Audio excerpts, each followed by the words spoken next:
My name is Saemin Oh. I'm 27. I'll be 27 in 2 months. And today's date's April 11th, and it's Sterling, Virginia, and I am Elizabeth's biology teacher. I'm Elizabeth Ryan. I'm 16. Today's April 11th. I go to Parkview High School in Sterling, Virginia, and I'm Miss O's biology student.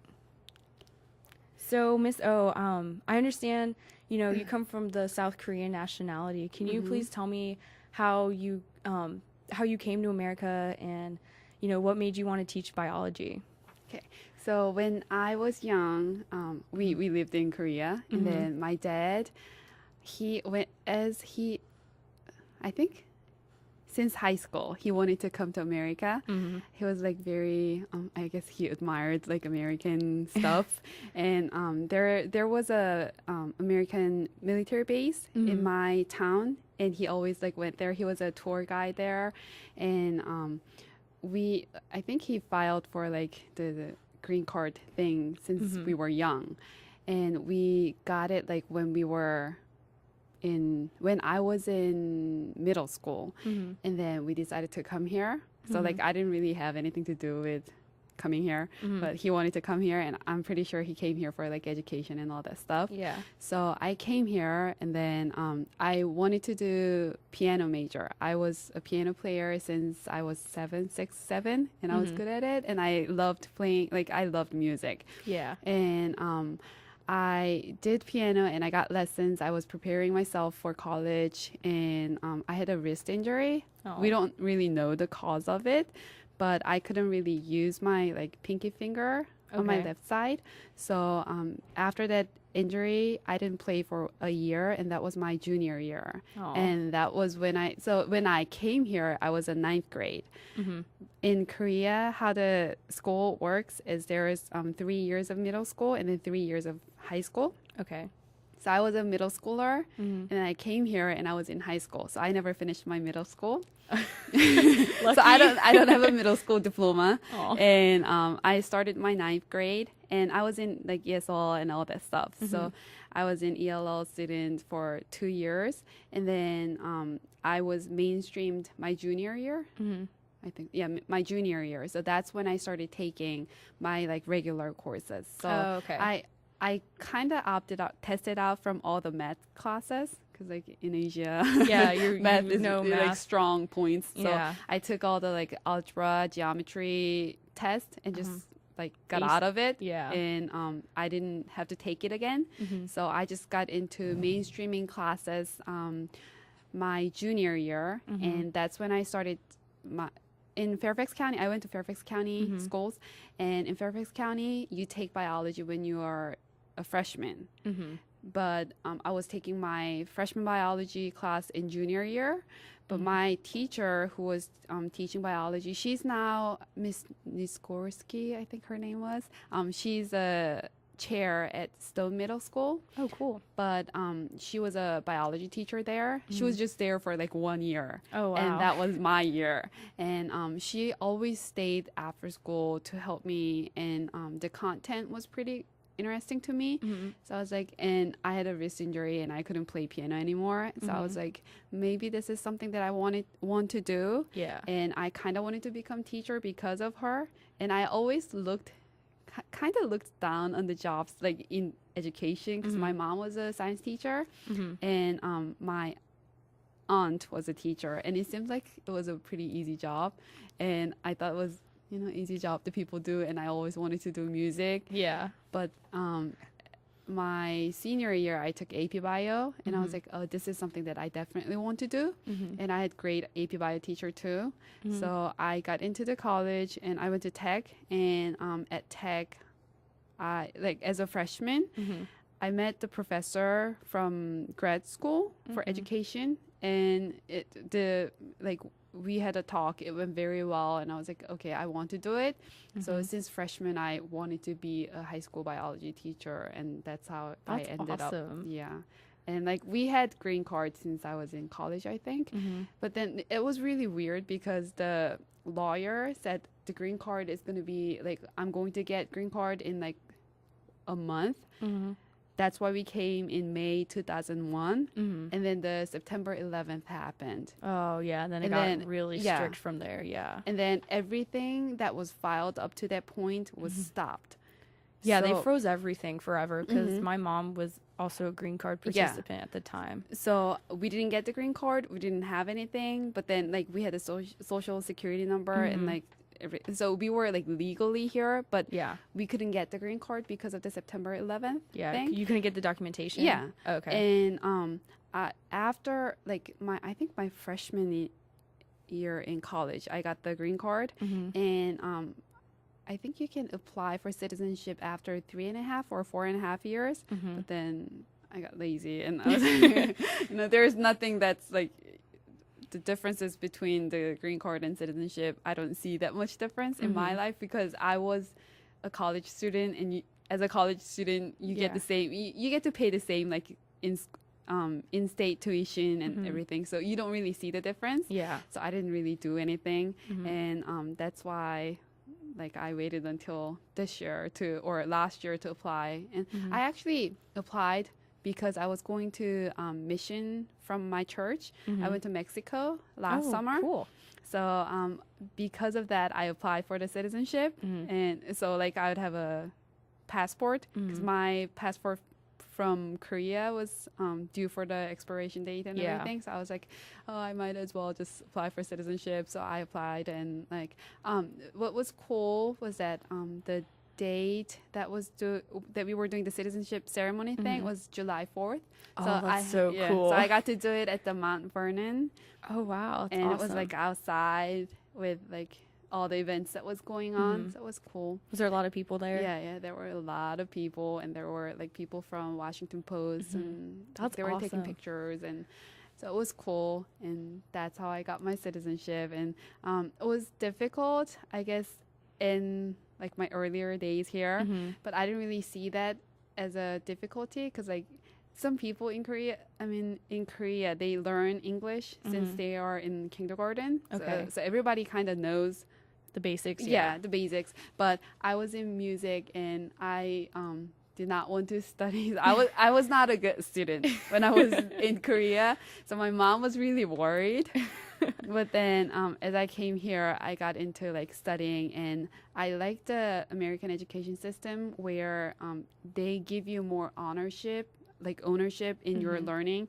It's not they give you it's not like rote memorization, and it's not just giving you the information. So I really liked it, and I wanted to be a part of it, and that's kind of why I became a teacher. Yeah, I know you telling us in class a lot. You're always like, this is the time to learn what type of way you like studying. Now I understand that now a little bit more better.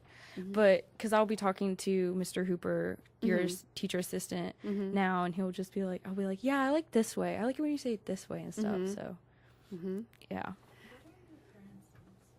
Oh, my dad's name's it's hard to pronounce, but it's Chung Hwan Oh, and my mom's name is Chae Yun Oh, and my brother. I guess what helped me a lot in the process of like learning English and all that stuff was my brother came here together, and like the whole family came here together. And my brother, who's Sam Oh, he's a teacher at Loudoun Valley High School. Oh, really? Yeah, that's cool. He teaches social science. So this year he's teaching AP Psychology and AP Econ. But he was a 12th grade when he was a senior when he came here. Wow. So he had to repeat. Yeah, certain classes. Yeah, not certain classes, but he had to repeat a year. So he came in as a junior instead of senior, and then he repeated his junior year. So he actually graduated with me, even though he's 2 years older.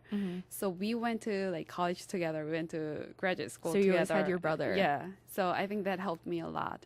That's so cool to see how far you guys have come, because you came into America, and like I've heard many stories before of people immigrating. They come with nothing, or they come with so little, and then I really see that you build yourself up now. So it's really awesome. Yeah. So would you say getting your citizenship though, it was easier getting it as an individual, or would you like, because you applied for yourself, right? When you got your citizenship, it was just you. Because I remember my mom whose name is Elia Ryan, by the way. Mm-hmm. She applied with my dad, and they've been married since 1996. So my dad met her in Italy when he was in the Marines. Yeah, that's cool. He met her at a base. Mm-hmm. They were at a party or whatever. Mm-hmm. They call it a disco. It's Mm-hmm. really funny. I like, yeah, disco, that's so 70s. They called it a disco. They met there, and from there on, they've been dating. They got married August 9th, 1996, and that was... So how did they August 9th. communicate with each other? It was hard. Like, they bought Just letters? They didn't do letters. They did those international card calls. Oh, okay. Yeah. Okay. And my mom was... expensive. Yeah, it was. My mom was 7 months pregnant with me also when they got married. Oh. So she was...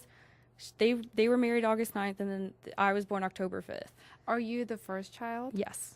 How many Yeah. siblings do you have? I have 2 younger brothers. Larry Ryan, he's in 9th grade.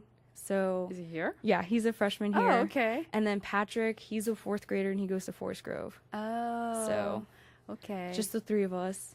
What's your dad's name? My dad's name's Patrick Ryan, and he's Patrick Sr. So yeah, I my see. mom's like, I want a junior.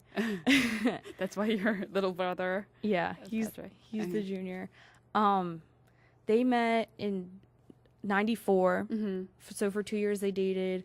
When my dad could tell you the process because he got her the green card as well, but they did it under marriage. Oh, okay. So they didn't do a ceremonial thing. They never wanted a ceremonial or big ceremony or anything. They got married at the courthouse Oh, okay. with like 9 people there. It was all my dad's family. That's what my dad wants me to do. Yeah.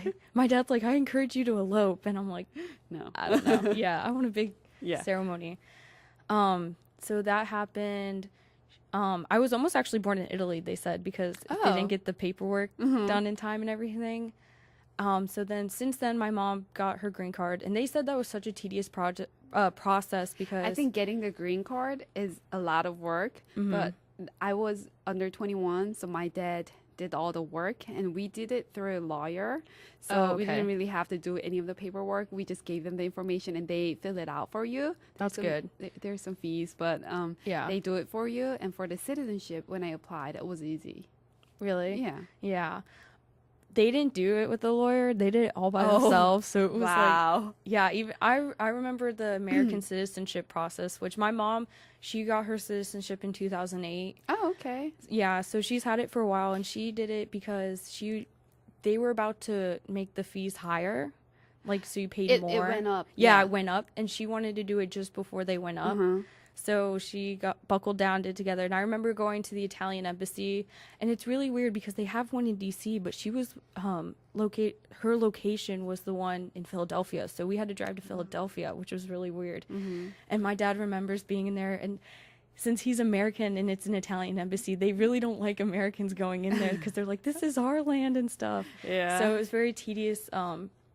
With that, it was a long process with the paperwork, and they had to prove their marriage. They had to prove everything. My dad remembers when they were questioning for her green card, they'd sit them down separately, and they'll be like, they'll just hammer you with questions. And that's happening a lot in different countries now, because this winter I went to Korea and Japan, and in Japan there is a lot of like international, like, I guess, problems or no, I mean there's a lot of foreigners living there, but in Korea it's very new thing. Oh, So okay. like it hasn't been like 5 years since people were getting married with like other ethnicity and all that stuff. So it's very rare. It was very rare, but now a lot of people are getting married to like Mongolian people, Chinese people, Filipino, and the process that takes them to get married is very long. yeah. And yeah, I saw a lot of, like, some of my friends got married to like I think Mongolian. I don't remember what race, but it took them a lot of questioning and like the interviews and the process. Oh yeah, and time also. I saw with my mom when she applied for her citizenship, it was just a lot of time. I think it took her about, I want to say a year or a year and a half. Mine was 2 months. I don't know why. Wow. I guess you're really clean record then. I don't know, but like I applied, and then in 1 month I got the mail for the interview. Oh my gosh, that's And so then fast. I don't know why, but I applied in like January, and then by the time I got it, the ceremony was on July 4th, so it took about 6 months. But I applied I think I submitted mine in January or February. So it was very fast process. Yeah. And it was all online, so you don't really. Oh, you did yours online? Yeah. See, mine was, I mean, my mom's, at least, theirs was all through paper and in the mail system. It took her about 6 months to get her reply back and stuff. So That's weird. Yeah, and then she remember, I think while she was applying, it was while they were raising the rates, so they wanted to give her the new rate. Okay. But she's like, no, I'm already in the system. You should grandfather me in the old rate. So, but all rest assured, like, she's really happy. We had a huge party when she became a citizen. We were with my dad's family up in New York, and we had a huge party, and we walked around with the United States flags and everything, and it was really awesome. Cute. I think she got it in August. Okay. So that's really funny, though, because she was married in August, and then they had her citizenship in August, so. So did you live in New York when you were young? I was, my dad was born and raised in Bath, New York, which is upstate New York. When my mom came to Italy for a final trip when she came to America in 96, I was born in Mineola, New York, which is near Long Island, I believe. I lived there for about 1.5 years, and then we lived in like a tiny apartment above 7-Eleven. It was really funny. It was like 1 bedroom and it was small and everything. My parents showed me. I remember we drove by it one time, like, oh yeah, that's where you lived. And then they moved to New Jersey, and they lived in a duplex. And Larry was born in New Jersey. I can't tell you the town. I don't remember the town. And then in 98, my dad got offered a job to the FDIC, I believe, in DC, and then we moved to Sterling in 98. Oh, okay. So your dad still works there? Or? He doesn't work there now. He is an IT worker. He works in computers and stuff, and I can tell you a whole bunch of stories about that, because we have really strict internet and software. He has like a ton of parental controls on our computers and stuff. He now works in Montgomery County as an IT person. Isn't it far away? Yeah. It's an 1.5-hour drive. Oh my gosh. And it's 26 miles away. Yeah. Wow. I'm like, I don't know how you do it. Yeah. He's like, I hate DC drivers. Like, he doesn't like them. Because they're crazy and they're really bad. So yeah, he drives there every day. He's been working there now for the past 6 or 7 years, I believe. Before then, he worked at like Nortec. He was a contractor. He contracted out. But we've been here since 1998. Oh, okay. Yeah. Okay. And my mom, she's a bus driver. She bus drives. Yeah, she bus drives for Loudoun County. She works at Forest Grove, and she does the special ed kids. Oh, so she does all the special ed runs. Yeah, she loves her job. I mean, that was her first American job ever in America. And she absolutely loves it. How long has she been doing that? She has been doing that since I was I want to say I was 5, so I want to say like 2001 or something. It's been a while. Yeah, she loves it. Every day she's like, I wake up at 5:30 every day, and she loves it, and she loves it when we're off of school. She's with us. So I think anything with like school system, that's the good part. Yeah, you get the summer off, and you get like whenever your kids get off, you get off. Yeah, so I told my dad that, because I want to be a first grade teacher. I want to work in elementary. Okay. And he was like, and I was talking about the salary and everything, and he was just like, he's like, teachers do a lot. They're the building blocks for our future generation. But he's like, but you guys get so many perks. You get all the school days off. You get the summer off. If you look at the pay scale, you kind of understand. Yeah. So it's just that. So yeah, Parkview's kind of like all I know. Well, but why do you want to be a teacher, though? I've wanted to be a teacher since I was 6. Wow. Yeah, it's really young. Actually, our principal at Forest Grove at the time, I don't know if you know Miss Torgrosa or remember her. Oh, she retired last year. She did 10 years at Forest Grove, and wow, that's a long time as a principal. She I was in Miss Gupton's kindergarten class, and I had the PM, and she recalls asking Miss Gupton to come to the class, come outside and talk to her for 5 minutes. And when they came back, they found me standing up on the board trying to teach the class or whatever. Really? And I honestly, I can't remember it, which I really wish I did because it seems so cool. But Miss Torgrosso always tell me that story, and it's funny because Miss Gupton called my dad that night, and he was like, "Your daughter's bad. She did this, and I don't like it. She taught in front of the class." And my dad's like, "Well, she's advanced, I guess. I'm sorry you can't understand that I've always been ahead of the scale, I guess, until high school." No, I see that. I see that with you in class. Yeah. I mean, I think for you, it takes some time for you to get it, but when you get it. Oh, yeah. When I get it, I'll understand it. But you're absolutely right. It does take me 2 or 3 times sometimes. It just depends on the topic and whether I'm interested or not. And that's not. But I think a lot of high schoolers, they just give up in the process. And that's what makes them not being able to follow up. Because you start off a year, you're not going to get everything that you learn. Because you have like 7, 8 classes. Yeah. And it's not just biology, it's not just math, it's not just English. So you're not going to get some of the points. And you kind of have to work it through to get it.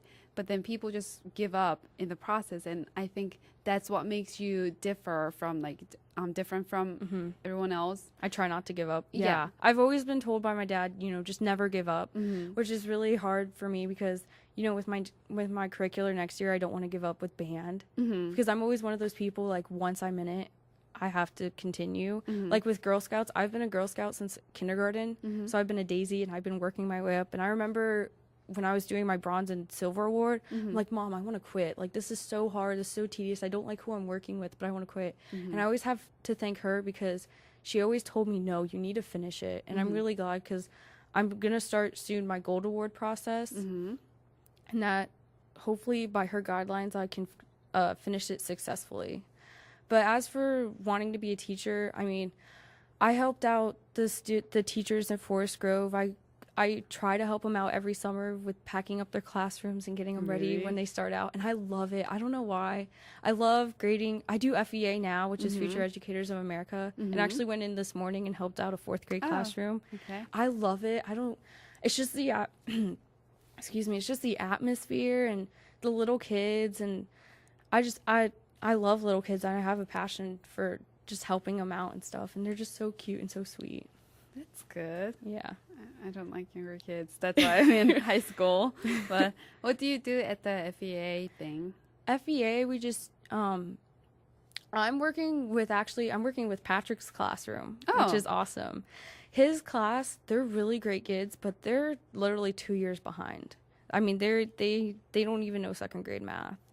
And which really upsets the teacher. Is it like special ed kids? They're not special ed. They're normal. They're general education. But they don't get it. They don't get, like, I was trying to teach them long division and they didn't understand it. And I was giving them something so easy, like 7 divided by 35 or something, and they couldn't get that it was 5. Which really saddens me, though, because honestly, with the No Child Left Behind program, they would benefit from another year of 2nd grade or another year of 3rd grade where they really need it, and they're struggling because they're still being moved along the learning blocks. And I'm trying to, my goal when I went in there today was trying to tell them it's only going to get harder. And I see a lot of them giving up, and I don't want them to give up. 4th grade? Yeah.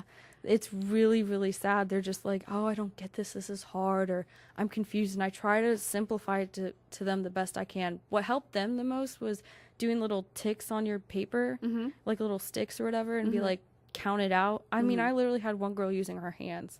I'm like, "How many times does 4 go into 8? And then she's like, "Oh, 2 times." And I'm like, That's sad.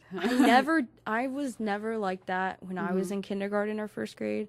I remember we did like little SME things, which was like student math or whatever. And I was in the 5th or 6th grade range.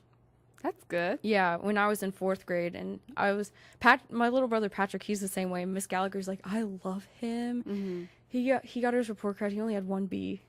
That's good. Yeah, and my parents were like, when I went through elementary school, I was in trouble. I was a troublemaker. Like I don't think any of the teachers really liked me, and it wasn't like I was sitting there saying bad things. I would just talk a lot. I can see that. Yeah, I know. I just talk a lot. I talk out of line. I wouldn't say anything bad necessarily. It's just like, but it's just the timing. Yeah, and I've learned a lot from my experiences in the past with dealing with people and stuff. I've learned, okay, I need to say that then. I mean, you'll see me sometimes, I will kind of crack and be like, just shut up, you guys, because I was trying to teach or something. But believe me, you can take my word for it, it was a lot worse, especially in middle school. I mean, middle school, that was hard. That was just a hard time. I think it takes some time for people to mature and know when to speak and when not to. And that's just the process it takes. What have you learned from teaching? Like, can you talk about like what it was like to become a teacher and like things you're proud of or things you've struggled with? I guess when I went in, I started my teaching program my 4th year in college, because I finished my college, so I took AP classes when I was in high school. So I kind of opted out from all my freshman classes in college. Great. Yeah, because you probably did really well on the AP test. I ended, all my classes were done my junior year.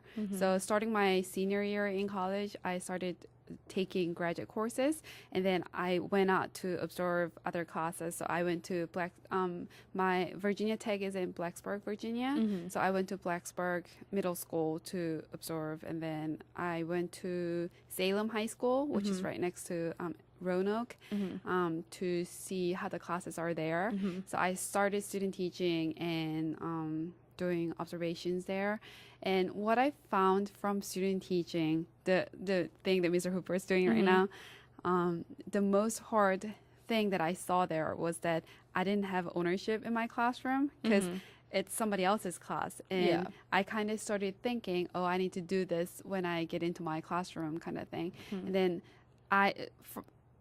Parkview was my first school. I never told that to anybody because I didn't want them to think that it's like my first year. Yeah. But I guess everybody knows kind of based on my age. But I think the hardest thing that I had was the first thing was in here. I see a lot of diversity and I like it, but it took me a while to figure out how to work with the students, because there are some students who are having trouble just living day by day because they don't have stuff at home and they need to go to work before school, after school. So I kind of need to get everything done in classroom, and just differentiating the lessons for everybody was difficult. And also, I'm not sure if people know this or not, but teaching itself is just there's so many multitasking that you have to do. You have to be very well organized.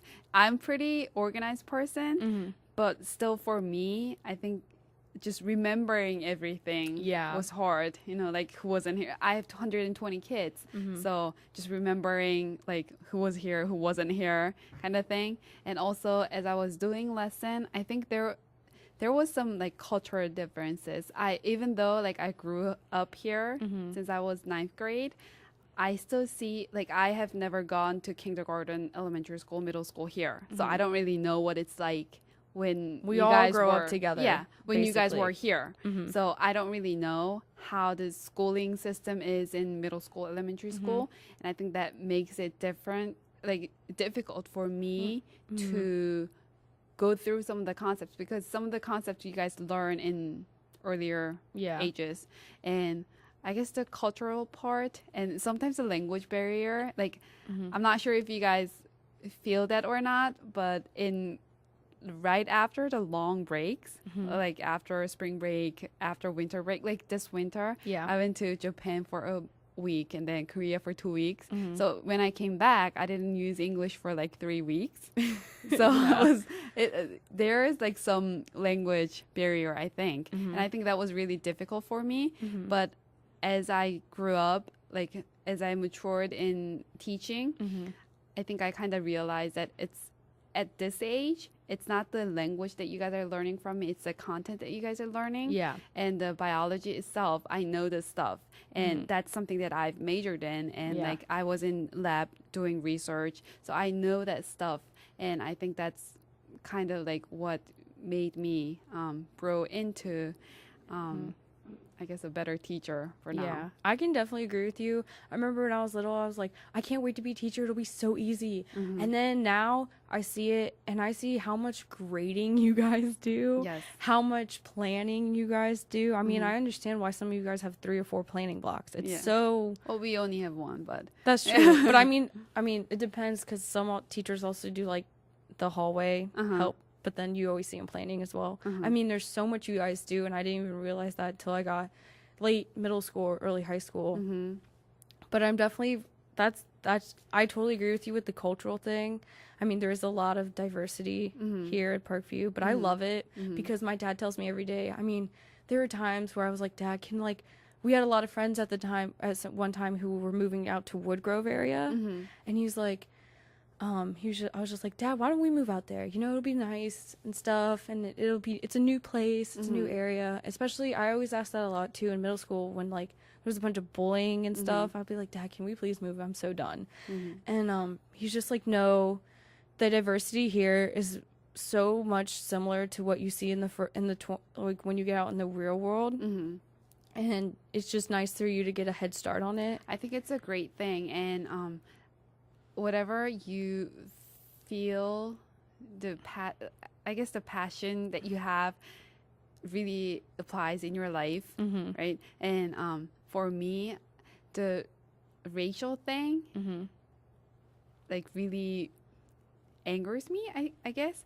I mean, like when I watch movies and there is something going on in the movie about like students and the like racial jokes and all that stuff, that really makes me angry. And in class, if you've seen me, I don't write up anybody for anything, but I do write up people for like racial jokes. Oh yeah, because that just drives me crazy. Yeah, and I think it's a great thing that you guys are here with diverse students, that you get to appreciate the culture that they bring in, because there's like everybody's equal. It's not like because you live in America, you're better. Because you live in certain countries, you're worse than somebody. And I don't see that when I go here. Like, I don't know. Did you see the video that Step Up Loudon made? No, I didn't. Get to see it. You would love it because it's exactly what we're talking about now. And the teachers here, it starts off and the teachers are like, oh, I didn't know what to think when I came to Parkview. And then they came here and they loved it. They fell in love with it because a lot of teachers, when you do your first school, I learned you have to be there minimal 3 years. Well, a lot of them ask to stay afterwards. They want to stay at Parkview. They can't leave. I have a lot of teachers I know who like come in from Percival, and their spouses are like, why don't you go to the school in Percival? And they're like, I can't leave Parkview. I love it so much. And I love what one of the teachers said in that video. I can't remember who said it right now, but he's just like, when you walk into the cafeteria, you don't see schools segregated based, like the cafeteria segregated based on your race or anything like that. You see it, it's like a melting pot, and I love that. And I love also, I can agree with you also. I mean, I've a lot of like different racial friends, and I love it because I love seeing what they eat, like food. Honestly, it's really food. They bring in so much great food and stuff and everything, and everyone loves when I bring in my Italian food. Oh my goodness, my whole softball team's just like, when are we having team dinners at your house? When, like, they love my mom's cooking and stuff. So does your mom do a lot of like home? Oh yeah, we like Hot Pockets. She'll home make those. Really? Yeah, we'll have homemade Hot Pockets. So I think I had that the other night too. Yeah, that's amazing. So she home makes everything, and it's we try to eat pretty natural also. So it's really good, but. I mean, I love the diversity here, and I love, I was talking to Ms. Shepley about this also the other day when I went for my advisory council meeting, just like how we don't see a lot of bullying here also, even though it's very diverse. We don't see a lot of bullying or just people being just so rude and stuff, which I mean, I see it. It's there once in a while, but you don't see it as often as you would normally think. So Just in like regular high school setting, you might see a lot more, but here you have different people all Yeah. mixed in together, and they have more things to encounter than just like bullying. yeah, Mr. Pa said in that video also, he was just like, yeah, you know, there's the kids come here and they want to learn. They're not.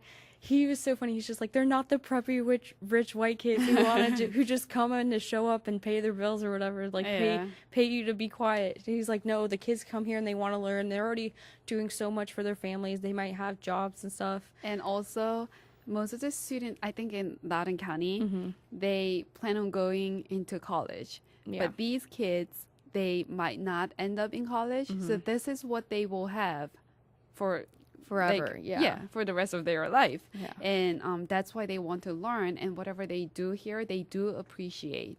And I mean, I sometimes see that in the kids, and that's what inspires me. And as a not just as a teacher, but as a person, you need something that motivates you. Yeah. And I think that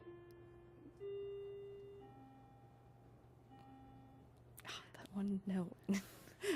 I think that motivation is what really brings in people to Parkview. Well, it's not. I don't think it's just the students. I think the staff here is fantastic. Also, I mean, you guys love coming here, and I see that. I don't see you guys just like coming in wanting to clock in and clock out. You guys come here. You want to teach us. I mean, I get along with the teachers here great. I mean, which is so awesome because you always see in the high school movies or high school based movies. They're all like. You just see the teacher student differentiation. I mean, and I love seeing how you guys are all friends. Also, I think that's really cool and that's really inspiring. The teachers, yeah, the teachers who are like you guys are just best friends, and it's like we always make fun of you guys, like joke around and say like, oh, that's so weird. But honestly, I think it's really cool that you guys have such a good it's just a good communication and stuff like that. Because otherwise, you didn't like coming to work. Yeah. It's actually really funny. Miss Shepley and Miss Hackney came with me and my dad when we went to my noise speaking, and we took them out later afterwards for lunch because my dad was just like, yeah, if I had teachers like that, I'd be wanting to go to school every day. So he sees how, and it was funny also, he sees how the staff here is so great, and which I agree 100%. I love coming into class, and that's another thing also. Miss Shepley was like, I didn't know a student I never met someone who wants to go to school right after they come from like a huge event. I was like, yeah, I'm ready to go back because I love learning here. I also see it in the middle school. Sometimes I miss the kids, like when we have the long breaks, like what do they do over there? You know how like in the beginning of right after we come back, I always ask what you guys did over the break, and then you talk about it with your neighbor, and then you share it with the class. Yeah, I like that. I kind of did that as an activity to bring everybody together, but now I really want to know what you guys did over the break. Yeah, and that's the same. Let me tell you, from a student point of view, it's the same thing. We always want to know what you guys are up to also. Yeah. I think when we're on break, it's just the same way. We just like to see that. So and I'm very grateful that we are here as a community, and just seeing the students wanting to learn and seeing teachers wanting to come in. Yeah. And just being part of that community makes me very happy that we get to enjoy something that we have. And you have to deal with it every day. If you don't like it, it's going to be hard. No, I walk into Parkview every day with my head held high and a smile on my face. I'm so proud to come from here. So